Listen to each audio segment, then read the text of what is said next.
let's learn a little bit more about the pick and the fight to come, if you will, in the Congress.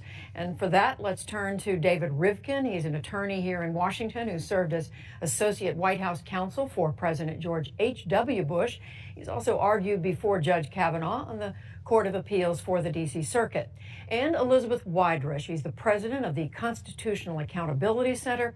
It's a progressive law firm and think tank here in Washington. Thank you to both of you.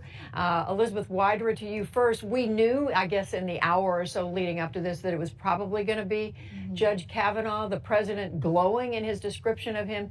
You heard what Judge Kavanaugh had to say. What's your take? Well, certainly the stakes could not be higher in this fight. Justice Kennedy was the decisive vote on crucial issues such as abortion access, LGBTQ equality, racial justice, environmental protection.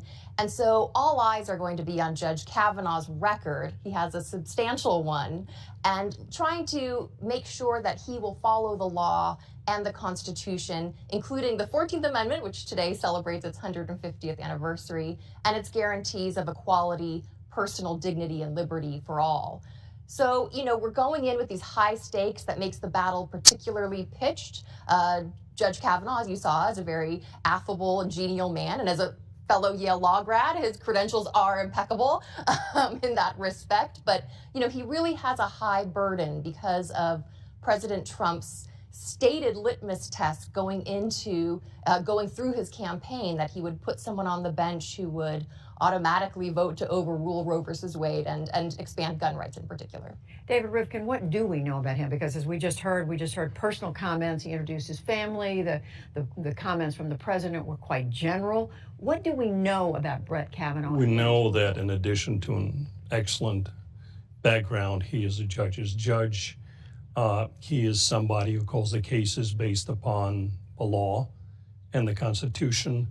We look at his opinions. There's absolutely no basis to conclude he's going to overturn Roe, which is well entrenched. It's not just Roe, but cases like Casey. These are cases that have to do with legalization of abortion. Oberfeld, frankly, this is not the issue. The impressive thing about Judge Kavanaugh is there's committed in the same way as Justice Kennedy, because the critics have talked about changing the balance of a court. I don't necessarily agree that this is an issue, but Kennedy was the greatest justice in place who cares about structural separation of powers provisions, which is the best way to protect individual liberty. Justice Kavanaugh is exactly in the same place. And what's interesting about it is he calls the shots in this area, irrespective of the policy outcomes. For example, he, in 2008 case where he dissented and the Supreme Court eventually upheld it in the Public Company Accounting Oversight Board, he held that the way the statute was written violated the Constitution because it was